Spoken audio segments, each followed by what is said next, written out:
पांडव अपनी मां कुंती के साथ इधर से उधर भ्रमण कर रहे थे। वे ब्राह्मणों का वेश धारण किए हुए थे, भिक्षा मांग कर खाते थे और रात में वृक्ष के नीचे सो जाया करते थे। भाग्य और समय की यह कैसी अद्भुत लीला है, जो पांडव हस्तिनापुर राज्य के भागीदार हैं और जो सारे जगत को अपनी मुट्ठी में करने में समर्थ है, उन्हीं को आज भिक्षा पर जीवन यापन करना पड़ रहा है। दोपहर के बाद का समय था। पांडव अपनी मां कुंती के साथ वन के मार्ग से आगे बढ़ते जा रहे थे। सहसा उन्हें वेदव्यास जी दिखाई पड़े। कुंती दौड़कर वेदव्यास जी के चरणों में गिर पड़ी, उनके चरणों को पकड़कर बिलख बिलख कर रोने लगी। उसने अपने आंसुओं से उनके चरणों को धोते हुए उन्हें अपनी पूरी कहानी सुना दी। वेदव्यास जी ने कुंती को धैर्य बंधाते हुए कहा, आंसू बहाने से कुछ नहीं होगा, जो ऊपर पड़ा है उसे धैर्य से सहन करो। जब अच्छे दिन आएंगे फिर सब कुछ ठीक हो जाएगा। चलो मेरे साथ चलो, मैं तुम्हें एक स्थान बताए दे रहा हूं, कुछ दिनों तक वहीं रहकर समय काटो। वेदव्यास जी पांडवों को एक नगर में ले गए। उस नगर का नाम एक चक्रा था। आज के बिहार राज्य में शाहाबाद जिले में आरा नामक एक बड़ा नगर है। महाभारत काल में आरा को ही एक चक्रा के नाम से पुकारा जाता था। उन दिनों एक चक्रा में केवल ब्राह्मण ही निवास करते थे। वेदव्यास जी पांडवों को एक चक्रा में पहुंचाकर चले गए। पांडव एक ब्राह्मण के घर में निवास करने लगे। पांचों भाई प्रतिदिन भिक्षा मांगने के लिए जाया करते थे। भिक्षा में जो अन्न मिलता था उसी से अपने जीवन का निर्वाह करते थे। उन दिनों एक चक्रा में एक राक्षस के द्वारा बड़े जोरों का आतंक फैला हुआ था। उस राक्षस का नाम बक था। वह दिन में वन में छिपा रहता था, रात में बाहर निकलता था और एक चक्रा में घुस जाता था। जिसे भी पाता था मार डालता था। खाता तो एक ही दो आदमी को था, पर 15-20 आदमियों के प्राण रोज जाते थे। आखिर एक चक्रा के निवासियों ने बक से एक समझौता किया। प्रतिदिन नगर का एक आदमी अपने आप ही बक के पास पहुंच जाया करेगा और बक उसे मारकर खा लिया करेगा। एक ही आदमी की जान जाएगी, व्यर्थ में मारे जाने वाले लोग बच जाया करेंगे। बक ने भी इस समझौते को स्वीकार कर लिया। उसे जब बैठे बिठाए ही भोजन मिल जाता था, तो वह समझौते को स्वीकार न करता तो क्या करता। उसने समझौते को स्वीकार करते हुए चेतावनी दे रखी थी कि अगर समझौते का उल्लंघन किया गया तो वह एक चक्रा को उजाड़कर मिट्टी में मिला देगा। बस उसी दिन से क्रम से एक घर का एक आदमी बक के पास जाने लगा। बक उसे खाकर अपनी क्षुधाग्नि को शांत करने लगा। संयोग की बात, एक दिन उस ब्राह्मण के घर की बारी आ गई, जिसके घर में पांडव अपनी मां के साथ निवास करते थे। दोपहर के पूर्व का समय था। कुंती अपने कमरे में बैठी हुई थी। उस दिन भीम किसी कारणवश भिक्षा मांगने नहीं गया था। वह भी कमरे के भीतर कुंती के पास ही मौजूद था। सहसा कुंती के कानों में किसी के रोने की आवाज आई। रोने और विलाप करने का वह स्वर उस ब्राह्मण के कमरे से आ रहा था, जिसके घर में वह ठहरी हुई थी। जब कुंती से विलाप का ये सकरुण स्वर सुना नहीं गया, तो वह ब्राह्मण के कमरे में जा पहुंची। उसने वहां जो कुछ देखा उससे वह सन्नाटे में आ गई। ब्राह्मण के कुटुंब में कुल 3 ही प्राणी थे, ब्राह्मण, ब्राह्मणी और उसका एक युवा पुत्र। तीनों बिलख बिलख कर रो रहे थे। हाय हाय, अब क्या होगा, अब तो सब कुछ मिट्टी में मिलकर रहेगा। कुंती ने तीनों को रोता हुआ देखकर ब्राह्मण से पूछा, विप्रवर, आप तीनों इस प्रकार क्यों रो रहे हैं? क्या मैं जान सकती हूं कि किस दारुण कष्ट ने आप तीनों को अत्यंत दुखी बना रखा है?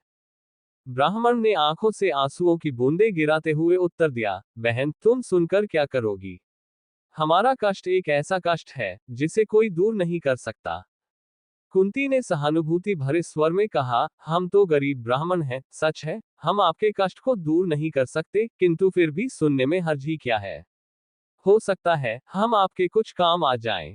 जब कुंती ने बहुत आग्रह किया तो ब्राह्मण ने बक राक्षस की पूरी कहानी उसे सुना दी। कहानी सुनाकर उसने सिसकते हुए कहा, बहन, हम कुल 3 ही प्राणी हैं। यदि कोई एक राक्षस के पास जाता है तो वह उसे मारकर खा जाएगा, हमारा घर बर्बाद हो जाएगा। इसलिए हम सोचते हैं कि हम तीनों ही राक्षस के पास चले जाएंगे। हम इसलिए रो रहे हैं, आज हम तीनों के जीवन का अंत हो जाएगा। ब्राह्मण की करुण कथा सुनकर कुंती बड़ी दुखी हुई। वह मन ही मन कुछ क्षणों तक सोचती रही, फिर बोली, विप्रवर, मैं एक बात कहती हूँ, उसे ध्यान से सुनिए। मेरे 5 पुत्र हैं। आज मैं अपने एक पुत्र को आपके कुटुंब की ओर से राक्षस के पास भेज दूंगी। यदि राक्षस मेरे पुत्र को खा जाएगा तो भी मेरे 4 पुत्र शेष रहेंगे। कुंती की बात सुनकर ब्राह्मण स्तब्ध रह गया। उसने परोपकार में धन देने वालों की कहानियां तो बहुत सुनी थी, पर पुत्र देने वाली बात आज उसने पहली बार सुनी। वह कुंती की ओर देखता हुआ बोला, बहन, तुम तो कोई स्वर्ग की देवी ज्ञात हो रही हो। मुझे इस बात पर गर्व है कि तुम्हारी जैसी देवी मेरे घर में अतिथि के रूप में है। तुम मेरे लिए पूजनीय हो। मैं अपने अतिथि से प्रतिदान लूं, यह अधर्म मुझसे नहीं हो सकेगा। मैं मिट जाऊंगा, पर मैं अतिथि को कष्ट में नहीं पड़ने दूंगा। ब्राह्मण की बात सुनकर कुंती बोली, आपने हमें आश्रय देकर हम पर बड़ा उपकार किया है। आप हमारे उपकारी हैं। हमारा धर्म है कि आपको कष्ट में न पड़ने दें। आप अपने धर्म का पालन तो करना चाहते हैं, पर हमें अपने धर्म पालन से क्यों रोक रहे हैं? कुंती ने जब बहुत आग्रह किया तो ब्राह्मण ने उसकी बात मान ली। उसने दबे स्वर में कहा, अच्छी बात है बहन, ईश्वर तुम्हारा भला करे। कुंती ब्राह्मण के पास से उठकर भीम के पास गई। उसने पूरी कहानी भीम को सुनाकर उससे कहा, बेटा, परोपकार से बढ़कर दूसरा कोई धर्म नहीं होता। तुम ब्राह्मण कुटुंब की ओर से बक के पास जाओ। यदि बक तुम्हें मारकर खा जाएगा तो मुझे प्रसन्नता होगी कि मेरा बेटा परोपकार की वेदी पर बलिदान हो गया। भीम ने बड़े हर्ष के साथ अपनी माँ की आज्ञा को स्वीकार कर लिया। उसने कहा, माँ, तुम्हारी आज्ञा शिरोधार्य है। बक मुझे क्या मारकर खाएगा? तुम्हारे आशीर्वाद से मैं उसे मिट्टी में मिला दूंगा।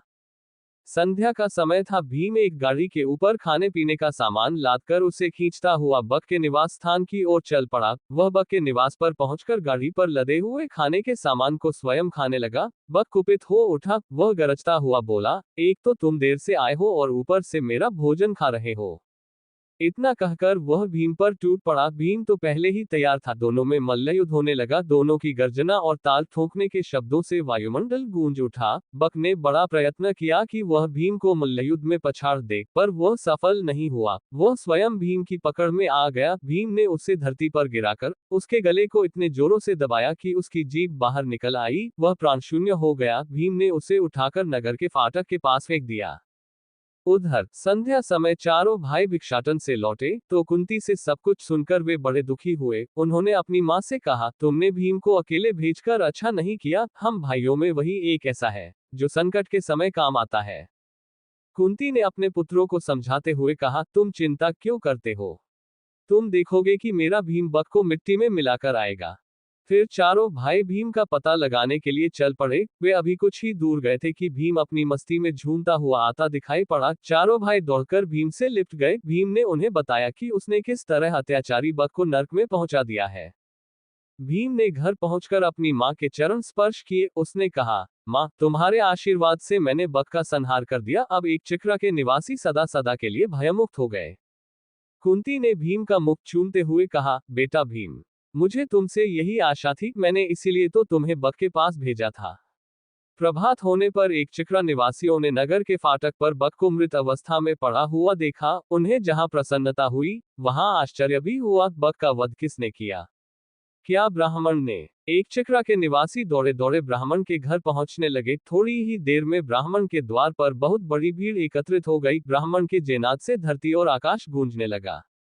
ब्राह्मण ने भीड़ को शांत करते हुए कहा, भाइयों, बक का वध मैंने नहीं किया है। उसका वध तो मेरे घर में ठहरी हुई ब्राह्मणी के बेटे ने किया है। एक चिक्रा के निवासी इस बात को तो जान गए कि बक का वध ब्राह्मण के घर में टिकी हुई ब्राह्मणी के एक बेटे ने किया है, किंतु अधिक प्रयत्न करने पर भी वे यह नहीं जान सके कि ब्राह्मणी कौन है और उसके पांचों बेटे कौन है। किंतु जानने पर भी ये तो हुआ ही कि एक चिक्रा निवासी ब्राह्मणी और उसके पुत्रों का बड़ा आदर करने लगे। स्वयं ब्राह्मण भी गर्व का अनुभव करने लगा कि जिस ब्राह्मणी के पुत्र के एक चिक्रा के निवासियों को सदा सदा के लिए संकट मुक्त करा दिया है, वह उसके घर में अतिथि के रूप में टिकी हुई है।